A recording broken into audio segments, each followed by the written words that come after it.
தன்னோட ஃப்ரெண்ட்ஸ் கூட வெளிய போறத இன்ஃபார்ம் பண்றதுக்காக தன்னோட அப்பாக்கு கால் பண்ணேன். அந்த 15 வயசு கேர்ள்க்கு தெரியாது, அன்னைக்கு நைட்டு அந்த கேர்ள்க்கு என்ன நடக்க போதுன்னு. அது மட்டும் இல்லாம, எங்க போனாலும் நைட்டு 8 மணிக்கு வீட்டுக்கு வந்துருன்னு சொன்ன அந்த அப்பாக்கும் தெரியாது. அதுதான் கடைசியா அவரு அவர் மககிட்ட பேசுறாருன்னு. ஹாய் அனைவருக்கும் வணக்கம். Hope you guys doing good. நான் திவ்யா குமாரன். நம்மளோட டைம் டிராவல் சீரிஸ்ல ஒவ்வொரு இயர் டிராவல் பண்ணி அந்த இயர்ல நடக்கிற கிரைம் ஸ்டோரிஸா இருக்கட்டும், பேய் கதைகளா இருக்கட்டும், மோட்டிவேஷனல் ஸ்டோரிஸா இருக்கட்டும், இந்த மாதிரி நிறைய கதைகள் நம்ம பார்த்துட்டு வந்துகிட்டு இருக்கோம். ஸோ இன்னைக்கு நம்ம வந்து 2003க்கு டிராவல் பண்ணி அப்ப நடந்த ஒரு கிரைம் ஸ்டோரி தான் பார்க்க போறோம். இப்ப நம்ம 2003க்கு ஜப்பானுக்கு டிராவல் பண்ண போறோம். ஸோ இந்த வீடியோவை பார்க்கறதுக்கு முன்னுக்கு மறக்காம என்னோட யூடியூப் சேனல் சப்ஸ்கிரைப் பண்ணிருங்க. அட் த சேம் டைம் இந்த வீடியோவை லைக் பண்ணி ஷேர் பண்ணி ரீபோஸ்ட் பண்ணுங்க. நிறைய பேருக்கு இந்த இன்ஃபர்மேஷன்ஸ் போய் சேரட்டும். ஏன்னா நம்ம கிரைம் ஸ்டோரியில ஷேர் பண்ற விஷயங்கள் எல்லாம் உங்களை பயமுறுத்துறதுக்கான விஷயங்கள் இல்லை, இன்னும் எவ்வளவு பாதுகாப்பா இருக்கணும், நம்மளை சுத்தி என்ன நடக்குதுன்னு தெரிஞ்சுக்கிறதுக்கான விஷயங்கள். ஒரு ஜப்பனீஸ் மதருக்கும் ஒரு ஜோர்டானியன் ஃபாதருக்கும் பிறக்கிற டாட்டர் தான் வந்து மைசாத்தோ. ஓகே, மைசாத்தோ வந்து குடும்பத்துக்கு 2வது பிள்ளை. ஸோ இவங்களுக்கு ஒரு அண்ணன் இருக்காங்க. மைசாத்தோ வந்து 1988ல சோகா அந்த ஒரு சிட்டில வந்து ஜப்பான்ல பிறக்குறாங்க. ஸோ வேலை காரணமாக அவங்க அப்பா வந்து ஒசாக்கால இருந்து வேலை செய்றாங்க. ஸோ இவங்க, அவங்களோட அண்ணன், அவங்க அம்மா, இவங்க 3 பேரும் இங்க வந்து சோகா அந்த ஒரு சிட்டில வாழ்ந்து வந்துகிட்டு இருக்காங்க. ஆல்தோ மைசத்தோட அப்பா வந்து தூரமா, அதாவது குடும்பத்தை விட்டு ஒசாக்கால வேலை செஞ்சா கூட மாசத்துக்கு ஒரு தடவையாவது குடும்பத்தை வந்து பார்த்துருவாரு. அண்ட் ஆல்சோ எவ்ரிடே தவறாம கால் பண்ணி எல்லார்கிட்டயும் பேசிடுவாங்க. மைசத்தோக்கு 15 வயசு தான். அப்பா அம்மாவை கஷ்டப்படுத்தக்கூடாது, பேர்டன் பண்ணக்கூடாதுன்னு நினைச்சு அவங்க படிச்சுக்கிட்டே பார்ட் டைமா வேலை செஞ்சாங்க. சோக்கா ட்ரெயின் ஸ்டேஷன் பக்கத்திலேயே ஒரு துணி கடை இருக்கு.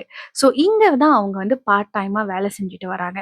ஸோ அவங்க கலீக்ஸ் எல்லாத்தையும் லேட்டர் ஆன் என்கொயரி பண்றப்ப அவங்க எல்லாருமே சொல்ற விஷயம் என்னதுன்னா, மைசத்து வந்து ரொம்ப ஃப்ரெண்ட்லியான ஒரு பர்சன். ஈவன் நாங்க கொஞ்சம் லேட்டா வந்தா கூட அவங்க வந்து முகம் சுளிக்காம எங்களுக்கு கவர் பண்ணுவாங்க. அட் த சேம் டைம் அவங்க எங்களோட பெஸ்ட் ஃப்ரெண்ட். அந்த மாதிரிலாம் நிறைய பாசிட்டிவான விஷயங்கள்லாம் சொன்னாங்க. மைசாத்தோக்கு ஷாப்பிங், படம் பார்க்க போறது, ஃப்ரெண்ட்ஸ் கூட வெளிய போறது, ஸ்நாக்ஸ் சாப்பிடுறது, டிசர்ட் சாப்பிடுறது, இந்த மாதிரி விஷயங்கள்லாம் அவங்களுக்கு வந்து ரொம்ப பிடிக்கும். அவங்க அடிக்கடி இதை செய்வாங்க. பட் என்னதான் செஞ்சாலும் அவங்க அவங்க ஸ்டடீஸ்ல ரொம்ப ஃபோக்கஸ்டா இருந்தாங்க. ஜூலை 2003 மைசாத்தோட அம்மாவும் மைசாத்தோட அண்ணனும் ஊருக்கு போறாங்க.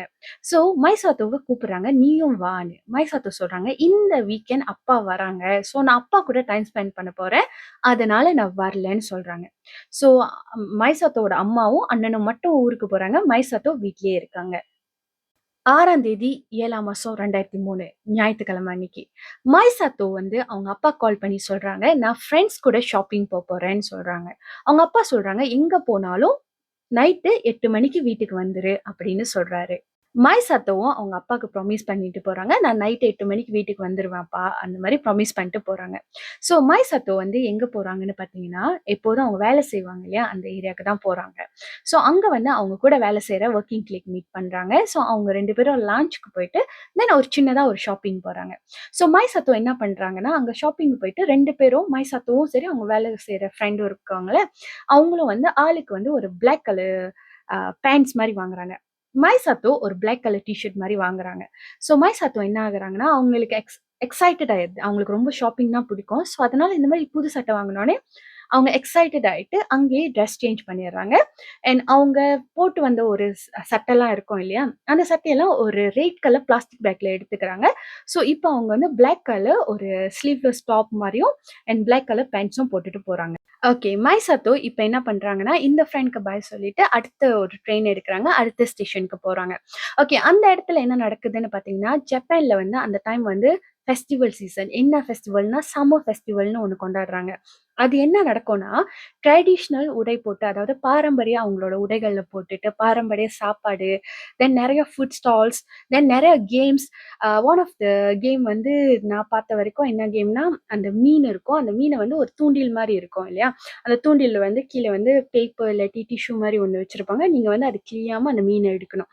ஸோ அந்த மாரி நெறைய கேம்ஸ்லாம் இருக்கு. ஸோ அதெல்லாம் வந்து அங்க நடந்துகிட்டு இருக்கு. ஸோ ரொம்ப கூட்டமா இருக்கு. ஸோ இவங்க ஃப்ரெண்ட்ஸ சப்போஸ் வந்து அவங்க அங்க தான் மீட் பண்ணோம். அந்த இடத்துக்கு போனோனே மாய் சத்தோ வந்து என்ன பண்றாங்கன்னா, இந்த பிளான் ஆர்கனைஸ் பண்ண ஒரு ஃப்ரெண்ட் இருப்பாங்க இல்லையா? அவங்களுக்கு வந்து கால் பண்றாங்க. அந்த ஃப்ரெண்ட் வந்து ஃபோன் எடுக்கல.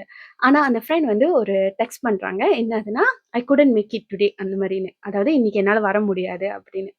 சரி இவங்க தான் வரல. மத்த ஃப்ரெண்ட்ஸ்க்குலாம் அடிக்கலான்னு பார்த்தா, மத்த ஃப்ரெண்ட்ஸ் யாருமே கால் எடுக்கல. ஸோ என்ன நடக்குதுன்னு நீங்க பார்த்தீங்கன்னா, ஸ் அ மைசாத்து வந்து, "சரி நம்ம வந்துட்டோம். நமக்கு வந்து அப்பா 8 மணி வரைக்கும் பெர்மிஷன் குடுத்துருக்காங்க. இன்னும் ஃபியூ ஹவர்ஸ் இருக்கு இல்லையா? ஸோ நம்ம அட்லீஸ்ட் வந்ததுக்கு என்ஜாய் பண்ணிட்டு போலாம்." அப்படின்னு நெனைக்கிறாங்க. இந்த விஷயம் வந்து குவைட் நார்மல் தான். என்னைய கேட்டீங்கன்னா. இப்ப நம்ம ஃப்ரெண்ட்ஸ் கூட ஏதாவது பிளான் பண்ணியிருப்போம். நம்ம அந்த இடத்துக்கு போயிட்டோம்னா, ஃப்ரெண்ட் யாரும் வரலன்னா, "ஐயோ! அவங்க வரலையே நம்ம திருப்பி வந்துருவோம்." அப்படின்னு நெனைக்கிறத விட, நெறைய பேர் என்ன நெனைப்பாங்கன்னா, "நம்ம வந்துட்டோம். அட்லீஸ்ட் நம்பளாவது எக்ஸ்ப்ளோர் பண்ணிட்டு போலாம், வந்ததுக்கு." அப்படின்னு நெனைக்கிறது வந்து என்னைய பொறுத்தவரைக்கும் கொஞ்சம் காமனான ஒரு விஷயம் தான். ஓகே. இப்ப வந்து அ மைசாத்து வந்து என்ன பண்றாங்கன்னா, அங்க இருக்கிற எல்லா கடைக்கும் போறாங்க. அங்க இருக்கிற அந்த கேம்ஸ் அது எல்லாமே போய் பார்க்குறாங்க. ஸோ அப்படி போய்க்கிட்டு இருக்கும்போது அவங்க ஒரு ஸ்டால் பார்க்குறாங்க. அந்த ஸ்டால்ல வந்து ஒரு ஒரு டீனேஜ் கேர்ள். அவங்க வயசு பிளஸ் மைனஸ்ல இருக்கிற ஒரு கேர்ள பார்க்குறாங்க. ஸோ அந்த கேர்ள் வந்து ஐஸ் சம்மந்தப்பட்ட ஒரு சாப்பாடு வித்துக்கிட்டு இருக்காங்க. இஃப் ஐ நாட் மிஸ்டேக்கன் அவங்க ஷேவ்ட் ஐஸ் அந்த டிசர்ட் வித்துக்கிட்டு இருக்காங்க. அவங்களும் அவங்க மதரும் இருக்காங்க. ஸோ இந்த கேர்ள் வந்து 17 வயசு. இந்த கேர்ள் வந்து அவங்க மதருக்கு ஹெல்ப் பண்ணிக்கிட்டு இருக்காங்க. மைசாத்தோ வந்து பார்த்துட்டோனே அவங்க கொஞ்சம் பேச்சு குடுக்குறாங்க. தென் வந்து அவங்க ஃப்ரெண்ட்ஸ் ஆக ஆரம்பிக்கிறாங்க. ஸோ அந்த கேர்ள் கிட்ட வந்து மைசாத்தோ வந்து சொல்றாங்க, என்ன ஆக்சுவலி ஃப்ரெண்ட்ஸ் கூட வந்தேன். யாரும் வரல. பிளான் பண்ண மாரி யாரும் வரல. அ சின்ஸ் நான் இங்க இருக்கிறதுனால, ஒய் நாட் நான் உங்களுக்கு ஹெல்ப் பண்றேன் அப்படின்னு.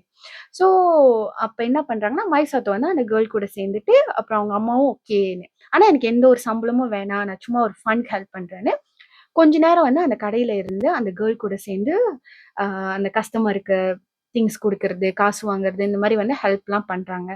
கொஞ்ச நேரத்துல என்ன ஆகுதுன்னு பார்த்தீங்கன்னா, மைசாத்தோக்கு வந்து ஃப்ரீக்வென்ட்டா கால் வர ஆரம்பிக்குது.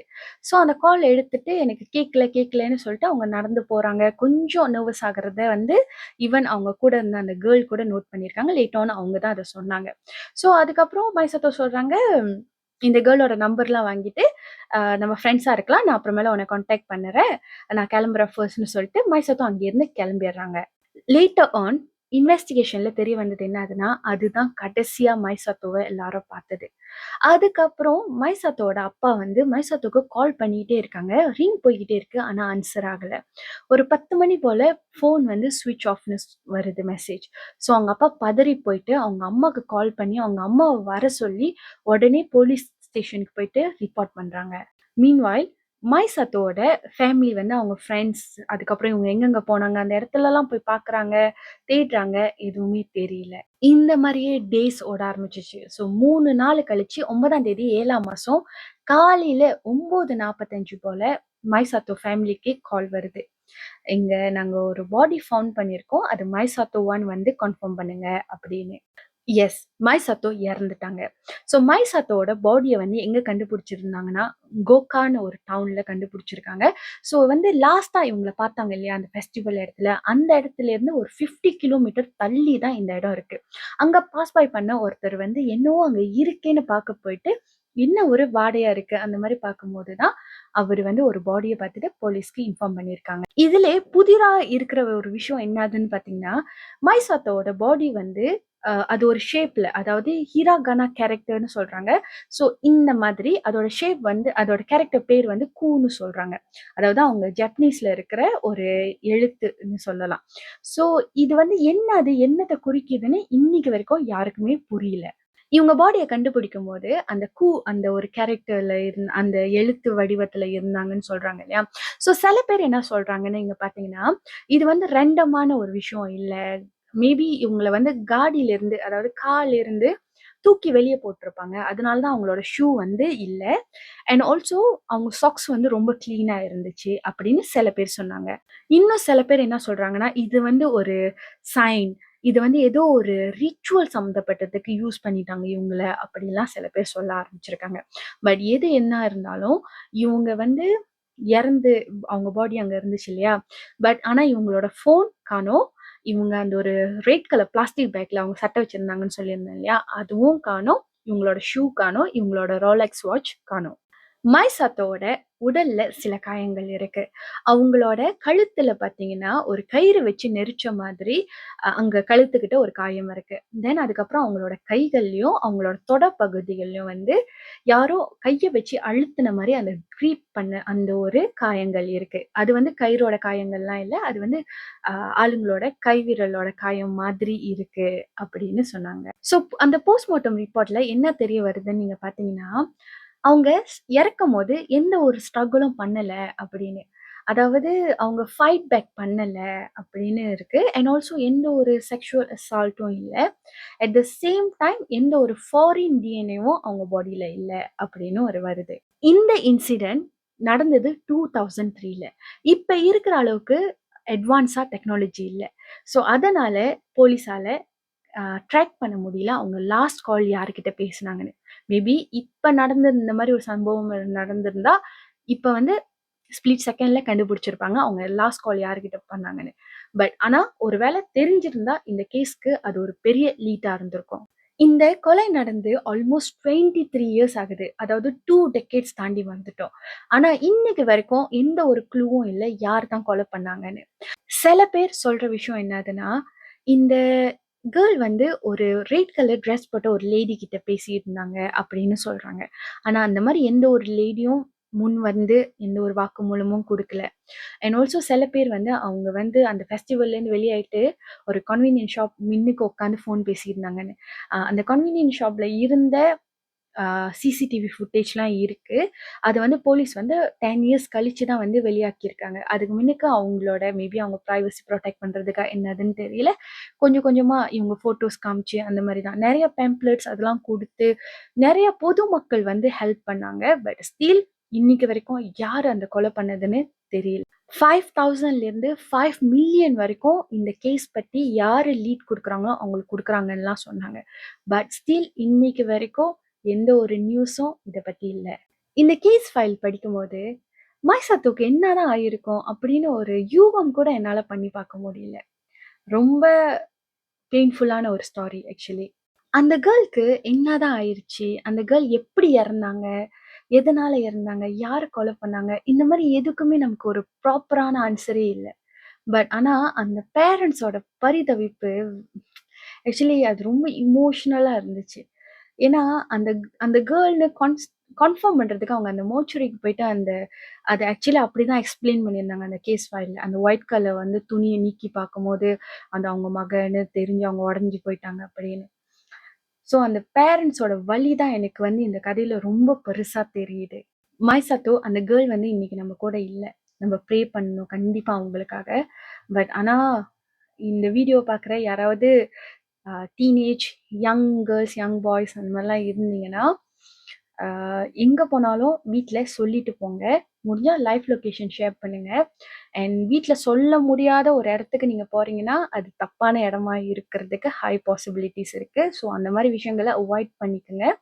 அண்ட் ஆல்சோ எங்கேயாவது வெளிய இருக்கும்போது அம்மா, அப்பா கால் பண்ணி கேட்குறாங்கன்னா, பட்டுன்னு ஆன்சர் பண்ணிட்டு, "நான் வெளிய இருக்கேன். எங்க இருக்கேன்?" சொல்லிருங்க. சம்டைம்ஸ் வெளிய இருக்கும்போது இந்த மாரி கால் பண்ணிக்கிட்டே இருக்காங்க. பேரண்ட்ஸ்னா கோவம் வரும். அந்த மாரிலாம் இருக்கும் இல்லையா? நான் ஒரு விஷயம் சொல்றேன். நமக்கு ஒண்ணுன்னா, ரொம்ப பதறி போயி ரொம்ப துடிச்சு போறவங்க நம்ம பேரண்ட்ஸா தான் இருப்பாங்க. எங்களுக்கும் இந்த மாரி சின்ன சின்ன ரூல்ஸ்லாம் இருக்கும். எங்க பேரண்ட்ஸ் எங்களுக்கு சொன்ன விஷயங்கள், நாங்க இன்னைக்கு வரைக்கும் ஃபாலோ பண்ற விஷயம் என்னதுன்னா, எங்க போனாலும் நைட்டு 10 மணிக்கு வீட்டுக்கு வந்துரணும். வீட்ல இருக்கணும். 10 மணி தான் டைமு. அதுக்கப்புறம் எங்க போறதா இருந்தாலும் சொல்லிட்டு தான் போணும். நானும் என்னோட சிப்லிங்ஸும் வந்து நாங்க எல்லாருமே வந்து 30 இயர்ஸ்லேருந்து ஒரு 40 வயசுக்குள்ள உள்ள பீப்பிள்ஸ். நல்லா க்ரோன் அப் பீப்பிள்ஸ். நல்லா வளர்ந்த பிள்ளைங்க. ஆனா இன்னைக்கு வரைக்கும் நாங்க எங்க பொறந்தா இருந்தாலும் வீட்ல இன்ஃபார்ம் பண்ணிட்டு தான் போவோம். அண்ட் ஆல்சோ டிலே ஆகுது எனிதிங்னா பட்டுன்னு கால் பண்ணி இன்ஃபார்ம் பண்ணிருவோம். ஈவன் நான் ஒரு அப்பாயின்ட்மென்ட் முடிச்சுட்டு அடுத்த அப்பாயின்ட்மென்ட்க்கு போறதுனா கூட நான் இன்ஃபார்ம் பண்ணிருவேன். இந்த அப்பாயின்ட்மென்ட் முடிஞ்சிருச்சு. அடுத்து நான் இங்க டிராவல் பண்ண போறேன் அப்படின்னு. ஈவன் நான் பிசினஸ் அப்பாயின்ட்மென்ட்ஸ்க்கு, பிசினஸ் மீட்டிங்ஸ் போனா கூட I will make sure by 10 நான் வந்து வீட்ல இருக்கிற மாதிரி. நான் அப்பாயின்ட்மென்ட்ஸ் போற இடத்துல நெறைய பேரண்ட்ஸ் இத சொல்லி நான் கேட்டுருக்கேன்.